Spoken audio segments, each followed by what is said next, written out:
Hey, this is Leo for Actualized.org. And in this episode, I want to talk about how to unleash your ambition.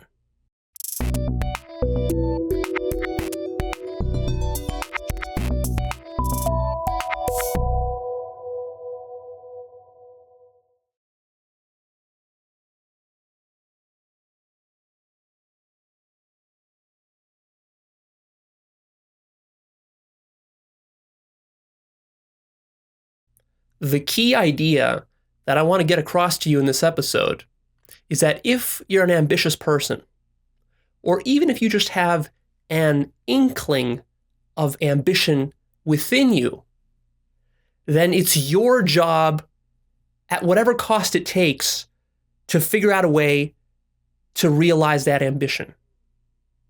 And that it's your job to play big rather than play small. Because in society, if you don't unleash your ambition through your own sheer will, then what's going to happen is that you're going to get sucked down into the muck with everybody else. And that's going to be a real disservice that you do to humanity, because we need more ambitious people doing ambitious things. One of the themes throughout my entire life that I've struggled with, this has been a theme for me since I was in my teens, all the way up till today, is basically I had this ambition inside of me, like in here, this passion, this desire to go create something, to shape and impact the world, to leave a legacy behind. I had something like that, right?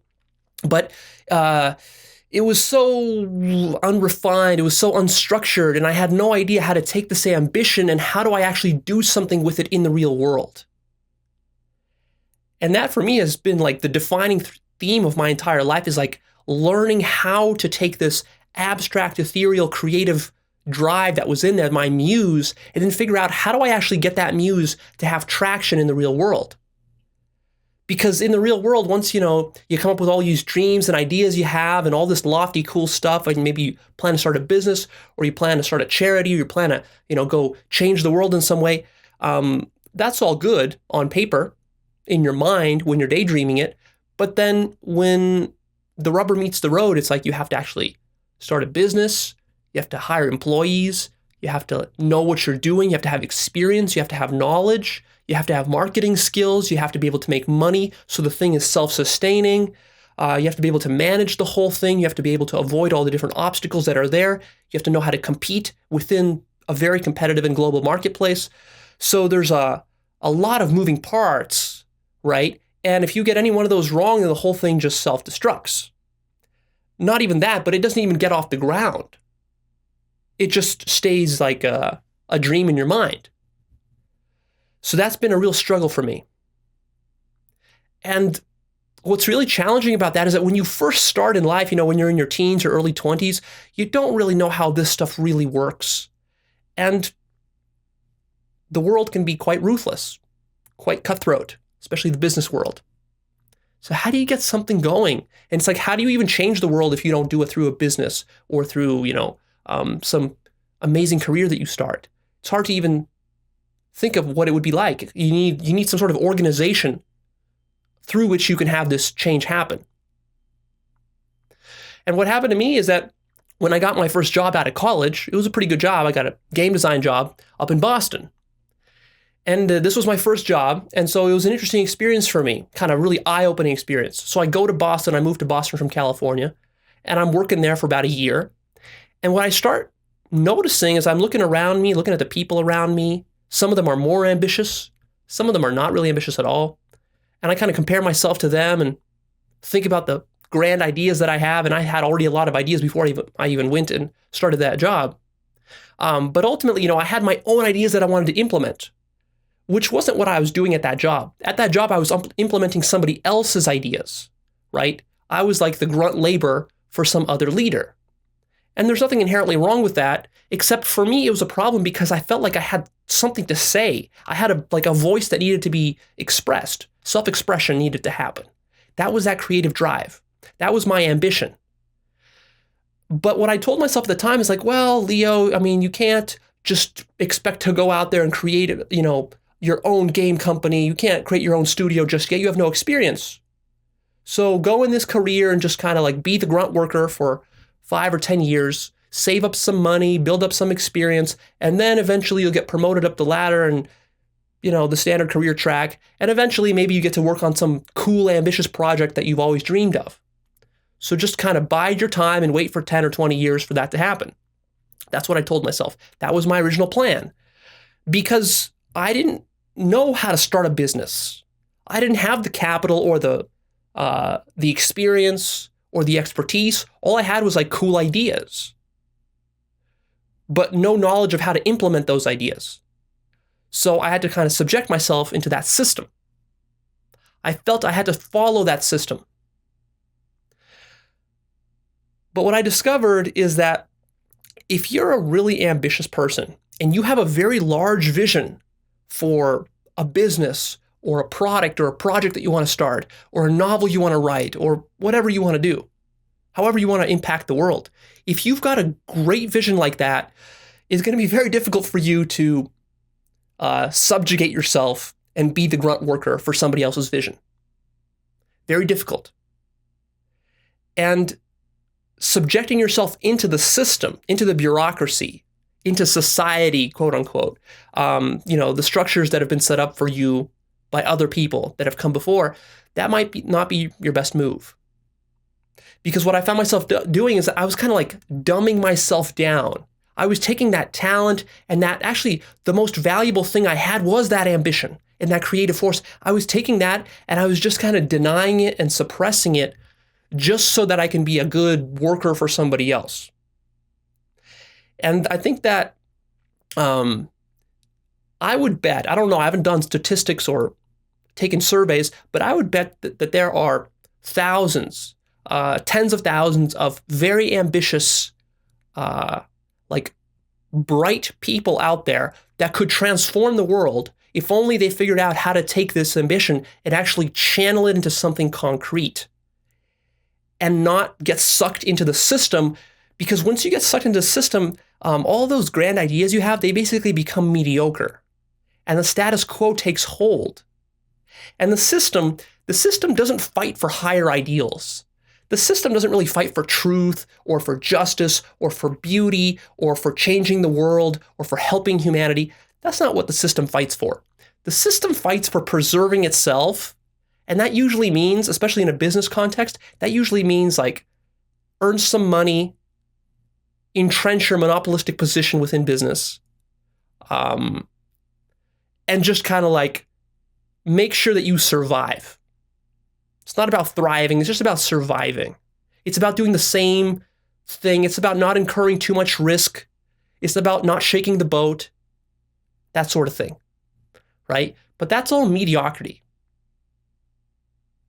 And what happened to me is that I was naive and I didn't really know anything. And so I just kind of subjected myself to that system, thinking that just that was my only option. That's the way that things were going to have to go. And then eventually I kind of had the hope that it would all work out. But I saw differently. About a year in, I started to see differently after I spent a year in Boston. Because I saw that, man,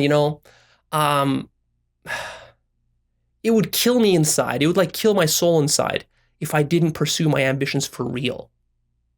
And I had this really critical decision point where I had to say to myself, shit, I can stay in this system and hope the system takes care of it for me, but I know that it probably won't. I know that probably all the system will do is lead to mediocrity and more of the same. And that's not what I want. I couldn't live myself with that if I did that. So I had to just embark out into the wilderness on my own to see how I can make my ambitions real. And that's what I ended up doing. And that led to me starting my first business. Very interesting that I have a client now that I'm coaching, and he's also a game designer. And he's facing a very similar problem to me. And the issue with him is that he's a very ambitious and really hardworking and very creative guy.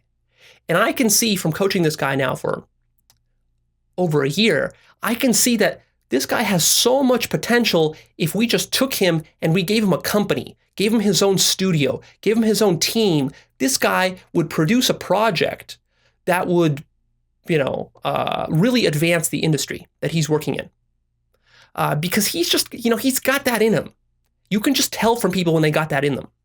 This guy has it. But the problem is that he's stuck in the system. He's working within a studio system, and there he has to deal with the corporate higher ups and all the finance people, the business people, and yada, yada, yada. He has a lot of red tape that he has to work through, and that red tape is suffocating him. And it's not letting his greatest talents and abilities come forth, even though he's still doing a good job there. And, he rather enjoys working there to an extent. But to me, I listen to him and I just think to myself, man, what could this guy accomplish if he just had the tools and the know-how and he really went out there on his own and kind of went all in? I call that going all in. When you just decide to say, you know what, fuck it. Fuck the traditional system. I'm going to go carve my own path in life. And yes, that's dangerous. Yes, that's risky, but that's where the coolest shit happens. That's where you can really make a difference in the world. That's where you can earn your greatness. Because there you have to be a true leader. And you can't rely on any systems anymore. And that's scary to do. That'll scare the shit out of you if you really consider doing that in your life. But here's what I told him. I told him this. If you have more ambition and a larger vision than everyone around you, then that means you have to be the leader. The leader, in a very kind of like deep and fascinating sense, when you study leadership, what you discover is that leadership is not just someone who stands up and assumes power or takes power, or someone who has the most money and therefore becomes the leader of the tribe or of the company or of the country. It kind of seems like that might be the way it works, but actually it doesn't. What happens is that leadership is driven by evolutionary forces. And the person with the greatest vision and with the most ambition, that's the person who naturally rises to the top and becomes the leader. Because that's the person that others can rally around. They can rally around his vision. So if you're in a job right now or in a career right now where you honestly feel that you have a greater vision for the company or for the industry or for the project than your boss does, or than your, board of trustees does, then that's a sign from the universe that you've got that muse inside of you. You've got a gift to share with the world. And what I want to tell you is that it's your responsibility to honor that, because not everyone has this. Some people listening to this episode, this might not apply to them at all. They might not have this ambition. I'm specifically talking to people who do have this ambition or a semblance of it, right? Usually it starts off as just a little intuition, a little hunch, a little clue, a little bit of passion that you have. It might be well formed, and you might not have any idea how to actually make it real, but something is there, something is pushing you forward. And if you don't realize that, then a part of you is going to die, and your whole life is going to be much less than it should be. And you're not really going to live a fulfilling life if you do that. So he who has the greatest vision is the leader. And if that is you, then you must position yourself as the leader.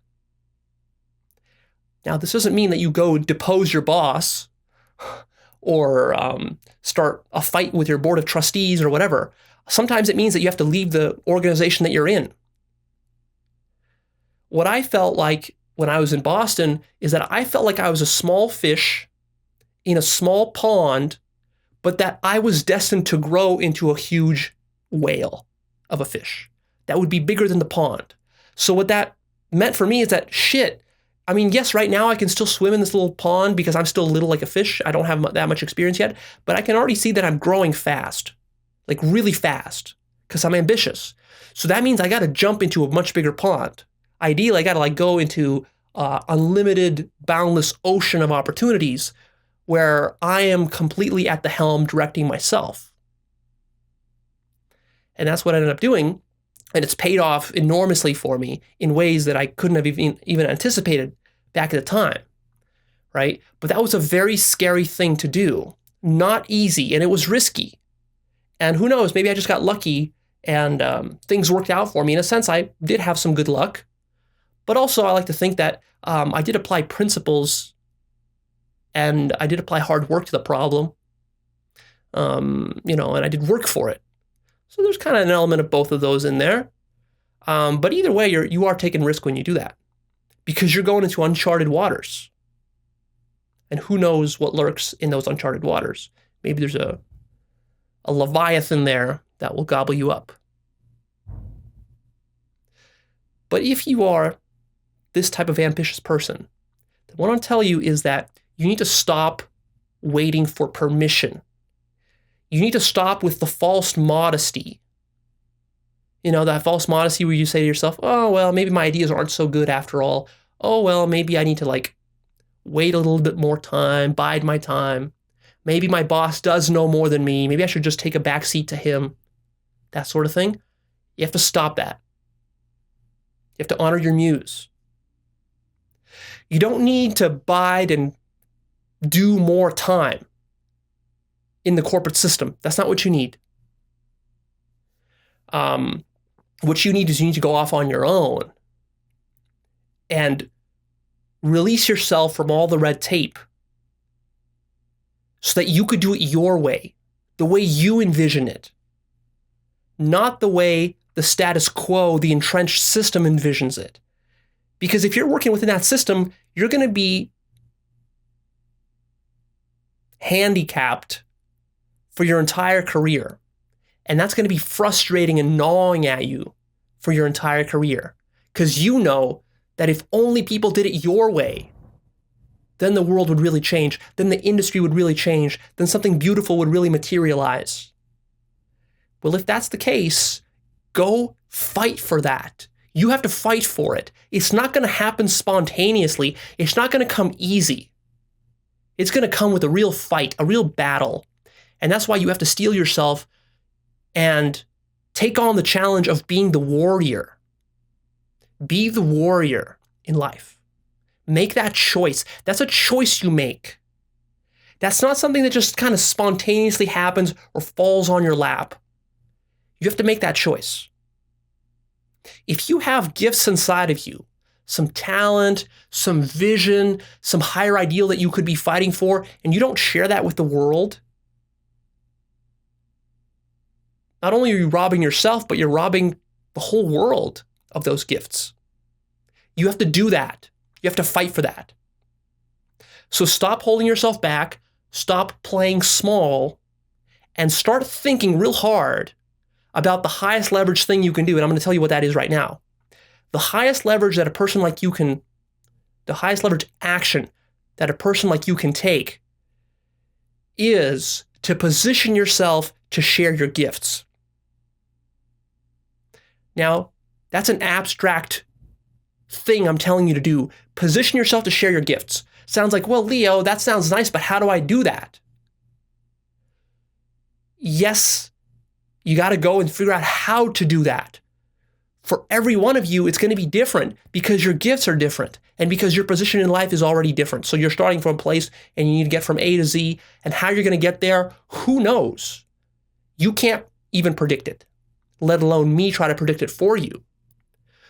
But what you need to do is you need to sear this idea into your mind, right? This high level abstract idea that what I should be doing every single day of my life until it's complete is finding a way to position myself so I can share my gifts, so that there's no more red tape around me, so that I'm totally liberated to do what I need to do to let this muse come forth.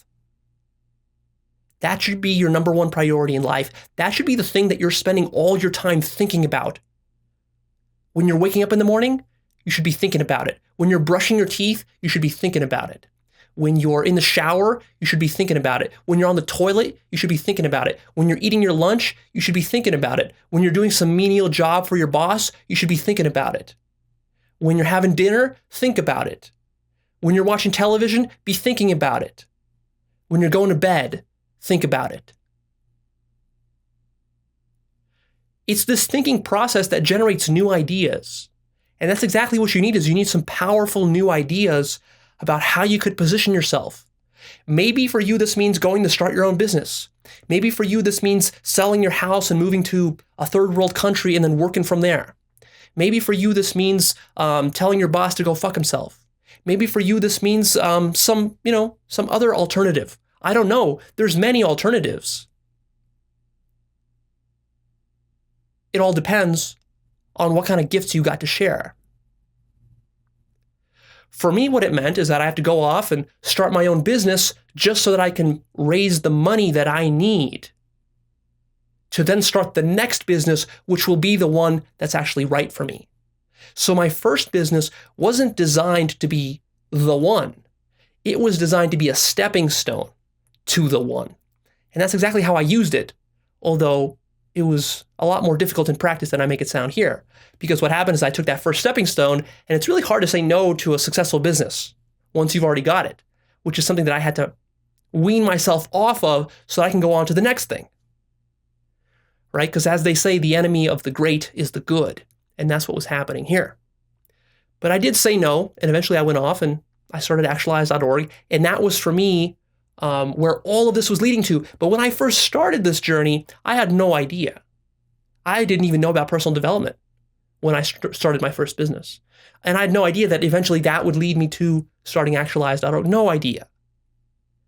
And that's part of the beauty of life and the beauty of taking on this journey is that you get to discover even cooler things that you can imagine right now. Because once you move to the next stepping stone and the next one, your horizon expands and all of a sudden you can see even cooler goals and even cooler possibilities for yourself. So what I want you to do right now is I want you to imagine the payoff if what you do is you position yourself to share your greatest gifts. What would the payoff of that be in your life? Think about that. Can you picture that? 10 years from now, 20 years from now, what's going to be the payoff? And here's the key question that I want to give you. And by the way, this thing that I'm asking you to think about the payoff, this is something you should be thinking about constantly.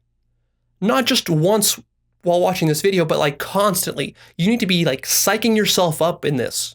Like you need to be stewing and marinating in the juices of this amazing possibility of this vision for your future. You got to be doing this.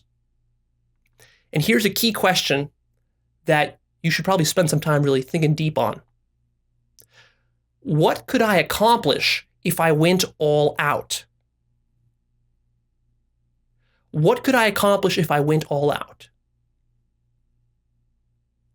Because I can pretty much guarantee that right now you're not going all out. What if that ambition you had, what if those greatest gifts that you had, what if you shared them fully with the world? What would happen then? What if you expanded yourself? What if you decided to transform yourself, transform your entire identity in the direction of this one cause, of this one goal or purpose, this one ambition that you have? If you became the vehicle for that, and you pushed it all the way through to its fullest possibility, what would happen? Would that lead to a cool life? Would you rather be living that kind of life or the kind of life you're living now where you're settling and you're letting the system guide you? Remember that the system is not designed to guide you to greatness. The system is designed for the average, unambitious human being who's just stumbling his way through life in a herd of sheep, being one of those sheep, and that whole herd is going to walk off a cliff in the very end. That's what the average person is doing. That's what the system is designed for. The system is not yet designed for the higher virtues of life. The system is not designed to promote beauty and truth and excellence and elegance and love and artistry. The system is not designed for this. So if you want to tap into that, and that's the most beautiful thing you can tap into in life, I think, is that, those higher virtues. You have to do that on your own. You have to chart your own course. You can't follow someone else. You can't rely on anyone else's course, right? That has to be self-driven, self-motivated. And if you're one of those rare individuals that has an inkling of that, a seed of it within you, then I'm really excited about helping you to unleash that out into the world. That's really the whole point of Actualized.org. All these different topics that I cover, from relationships to how to be happier, how to overcome your depression, really for me, all of it is about this.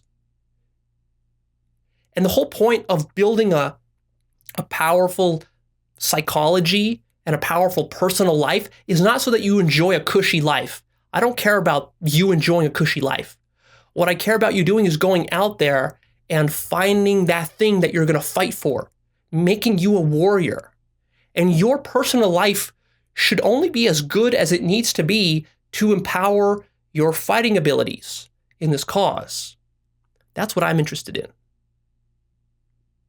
And I think that the most important element to all of that is life purpose.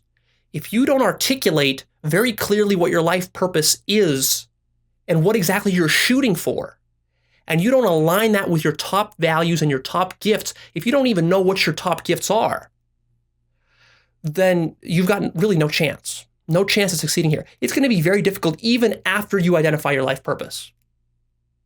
But until you do, you've really got no chance. You're just stumbling around in the dark. And so much of your ambition is just going to be leaked out into empty space. It's just going to radiate like heat, and you're never going to be able to get it back again. And that's a frustrating feeling. So that's why I worked really, really hard on this life purpose course, the Ultimate Life Purpose course. I just released it. I'm really excited about it because I think that there's so much possibility there if I can find those people out there that have that seed of ambition in them, and then get them to realize all these amazing psychological principles, very deep and profound principles, that if you start to apply those to that seed, what it is, it's like taking an acorn, planting it, and then watering it every single day. And you water it and water it and water it, and you soak it in these juicy principles. And what happens is that it starts to grow. You see it growing. And at first it's just like a little seedling, and then a little sapling, and then it grows bigger and bigger and bigger. And then all of a sudden, before you know it, in a couple of years and 5 years and 10 years, it's just giant, magnificent oak tree. And people come up to it and they look around and they see it's like, this is amazing. It's this huge oak tree. Where did it come from? Well, it all came from that seed, and it came from this watering process that you apply to it every single day, very methodically. And that's what I'm excited to do in my own life. That's what I'm currently doing in my own life. And I'm really excited to share that process with you, because I know that once you get a taste of that, you see how amazing life becomes when you are growing this oak tree. You are that oak tree, right? If life is miserable or frustrating for you, it's because what you are is you're an oak tree, but you're planted inside this little pot, and you never receive any water or any sunlight. And so what you are is you're like this little wilted, stunted, little 1-foot oak tree that should be a 30 or a 50-foot oak tree.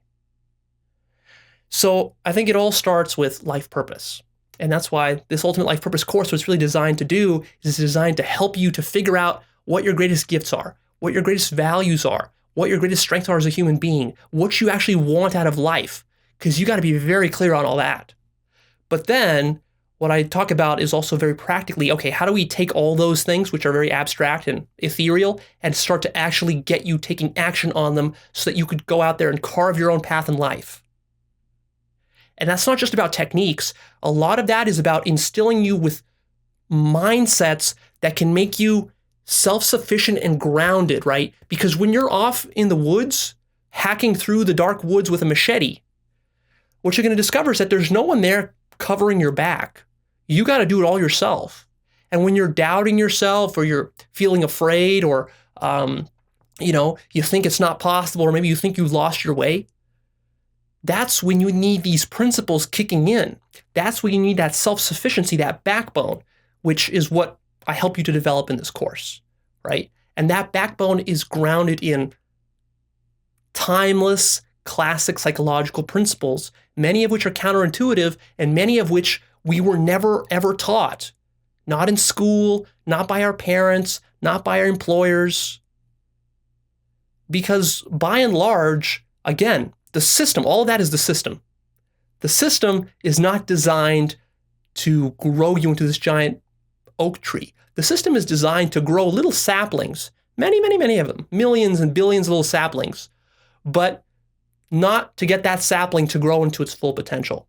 That takes work from you. That takes a concerted effort, a battle from you, a choice to go on that journey. Because if you don't make that choice, you're never going to go. All right, that's it. If you're interested in that course, go ahead and check it out. There's going to be links down below or at the end of this video, so you can find it on Actualized.org. What I want to leave you with is just, again, this idea that if you're ambitious, you owe it to yourself to fight for that ambition to be unleashed. See you soon. All right, this is Leo. I'm signing off. Post me your comments down below. Click the like button and share this video with a friend.